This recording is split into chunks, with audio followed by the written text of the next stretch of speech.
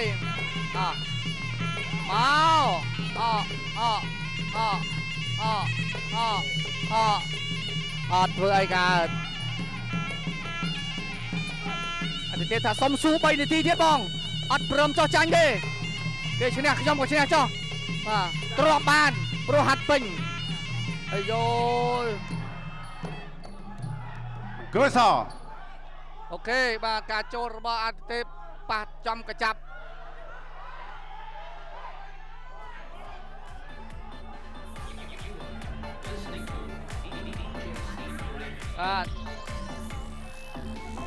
ចាំមែនថាបុកចំកណ្ដាប់ប្រដាប់ការពារដូច្នេះអូខេវាយបានអូខេចូលប្រយ័ត្នតិចត្រឹមត្រូវលោកម៉ាន់បន្តការប្រកួត continue អូ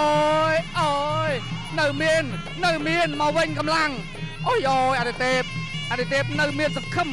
បាទសល់តែ1%ក៏មានសង្ឃឹមនេះហើយបាទឆន្ទៈអ្នកប្រយុទ្ធណាអូខេបាទគាត់ទទួលក្រោមចាក់ជង្គង់អូយសាមែនអត់ខ្វល់តូលចូលចាប់ឲ្យជាប់ចំស្នេហ៍អូយនេះបងប្អូនឃើញទេបាទនេះហើយគឺទឹកចិត្តអ្នកប្រយុទ្ធដឹងតែខ្លួនចាញ់ព្រៀបគេតែអត់ព្រមចោះចាញ់បាទសូមសរសើរគ្រូឆ្នើមបាទផ្ដល់យុទ្ធសាស្ត្រឲ្យសិស្សរបស់ខ្លួនបាទសូមជាអ្នកប្រយុទ្ធពិតប្រាកដអាយ៉ាទៅទៀតចូលចាប់ទៀតជាប់ក្លេកកទៀតណែបានហើយបាទទុកឲ្យពេលវេលាបញ្ចប់ទៅចោះនៅទៀតអត់ព្រមឈប់អាទិទេពរឹងមែនណាបាទអូយសុំសរសើរទឹកចិត្តបាទឆាបយកបេះដូងអ្នកគ្រប់គ្រងឲ្យអាទិទេពប៉ុន្តែយ៉ាងណាចាញ់ឈ្នះជារឿងកីឡាអូយបាទបើចិត្តខ្ញុំចង់ឲ្យអាទិទេពបាទទប់ខ្លួនរក្សាសុខភាពទុកប្រកួតលើកក្រោយទៀតបាទព្រោះយ៉ាងណាក៏ពេលវេលាសល់មិនច្រើនដែរចូលមួយជង្គង់ទៀតអូយដាច់មួយបដួលភីង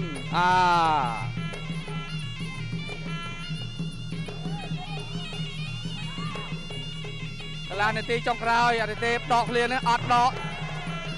ល្អិលជើងដួលខ្លួនឯងទៀតបាទបានចូលទៀតនៅមានឱកាសមួយនាទីវាយកែងទៀតអូយបាទបានហើយលើកឲ្យ100លើ100សម្រាប់បេះដូងអាទិទេពបាទដឹងតែខ្លួនឯងចាញ់ព្រៀបគេបាទចាញ់ក្បាច់គេតែមើលទឹកចិត្តបងប្អូននេះហើយកូនខ្មែរណាកូនខ្មែរបាទស៊ូរីក៏យល់ដែរថាចូលច្រើនហើយបានហើយយើងកីឡាតាការប្រកួត ជ័យជំនះបានទៅលើបង្គោលខៀ